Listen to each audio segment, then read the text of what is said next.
Happy Monday! For 2 weeks we worked on adding polynomials, subtracting polynomials, and multiplying polynomials. Now usually you'd think next up in line would be dividing polynomials, but we don't call it dividing polynomials, we call it factoring polynomials. And that's what we're going to start today. Factoring is a very complex concept, and so we're going to start with the first, which is called greatest common factor. So, like I said, we did adding, we did subtracting, we did multiplying, so we were smushing polynomials together or combining them. Now we're learning how to break them apart or pull them apart to see what they were originally. So today we're going to learn how to break apart polynomials by pulling out the greatest common factors. Here are your first examples. So I want to show you that distribution and greatest common factor are just kind of inverse operations.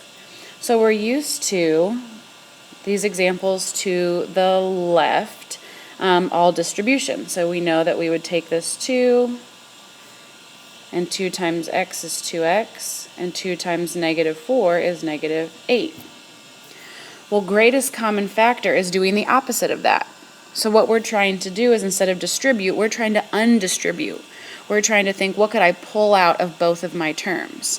So if I look at this guy right here, I'm thinking, okay, what could I divide 2x by, and what could I divide negative 8 by? What could I pull out of both of them?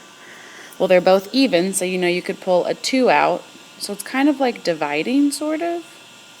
And so if you pull a 2 out, it's got to go out front. And then in parentheses, we know 2x divided by 2, those 2's cancel, leaving you with an x.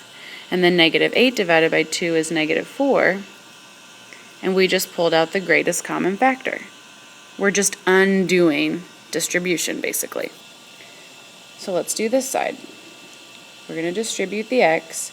X times x is x squared. 5 times x is 5x. That's what we're comfortable with. We can distribute. And so now we have to undistribute or pull out the greatest common factor. So this is what we'd be given. What could I divide x squared by and 5x? Well, neither of them, like this one has a 1 in front of it, and that's got a 5 in front of it. So I can't simplify the 1 or the 5. I can't pull a number out like I could up here. Instead, I see that this guy has 2 x's and this guy has 1. So I know I can at least pull 1 x out of both of those things, leaving me with an x out front.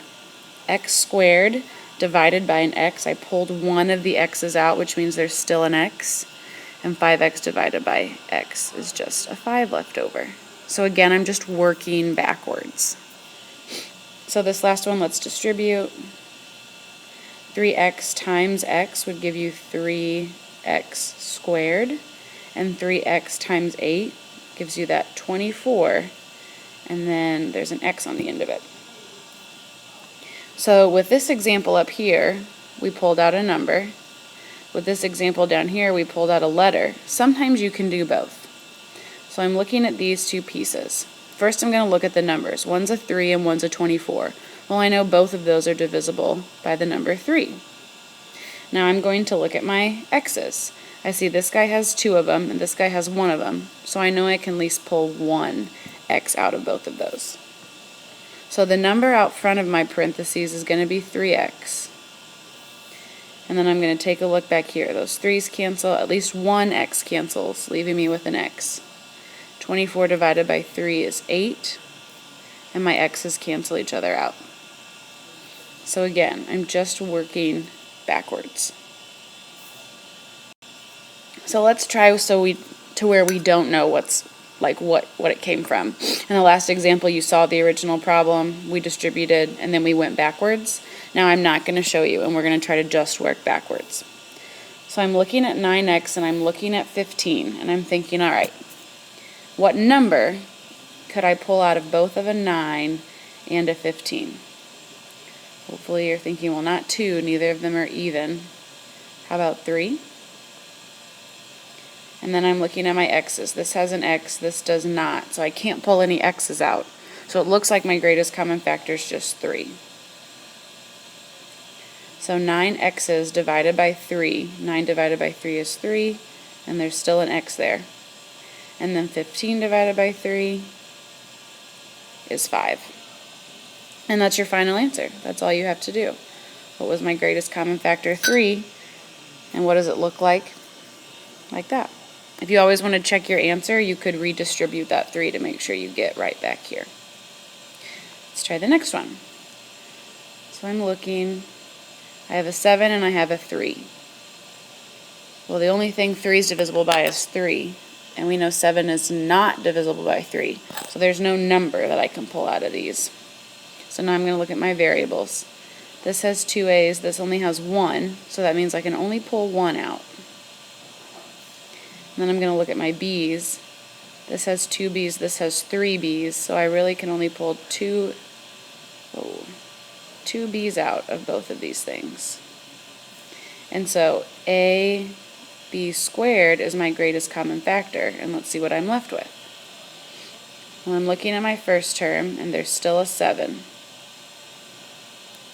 I only was able to pull one A out, so there's still an A left there. But both of my B's are going to cancel. So that's just my first term.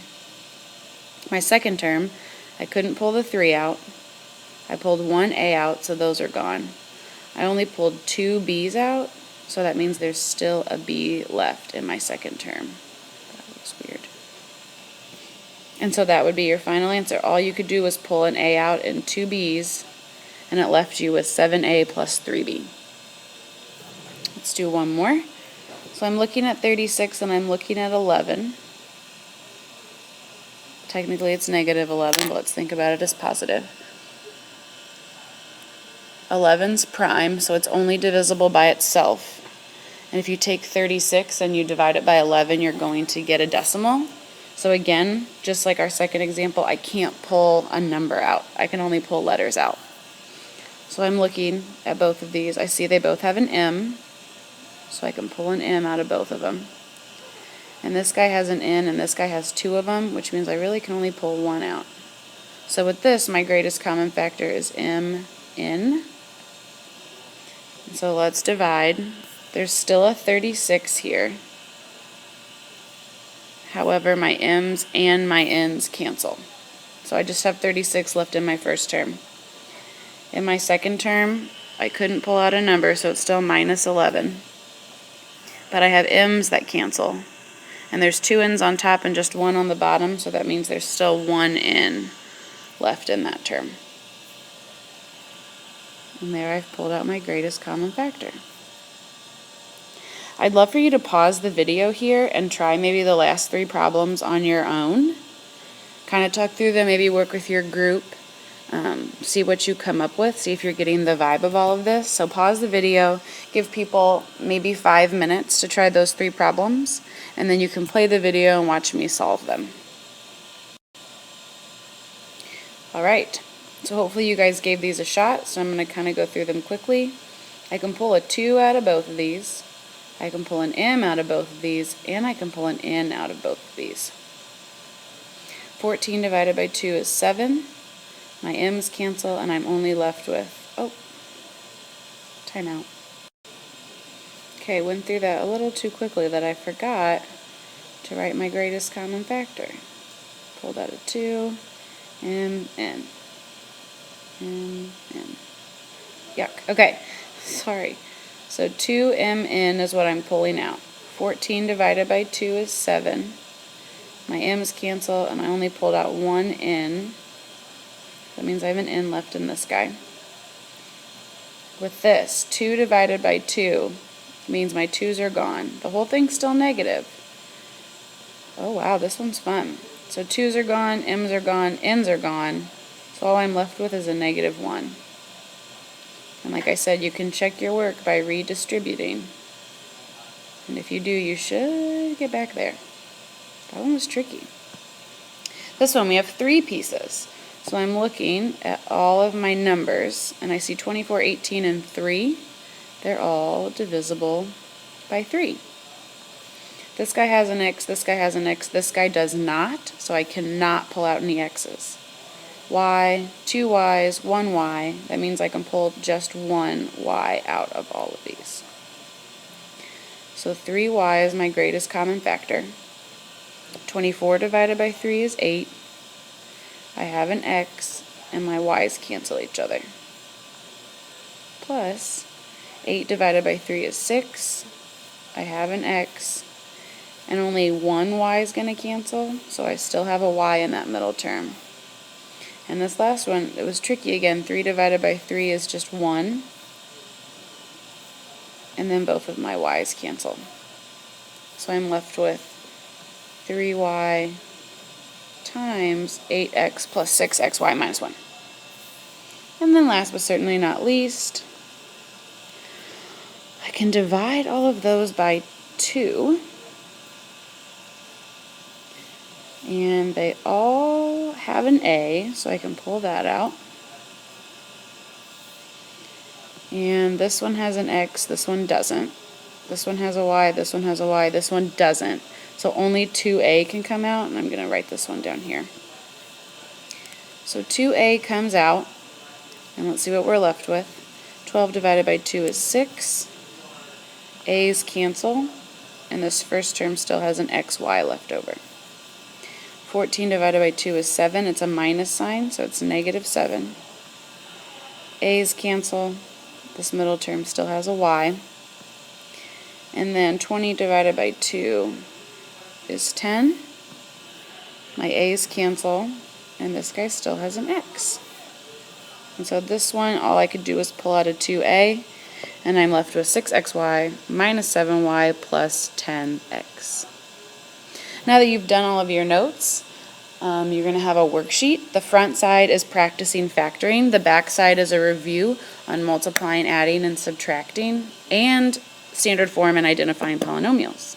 And so we'll go over all of that tomorrow and practice greatest common factor one more time.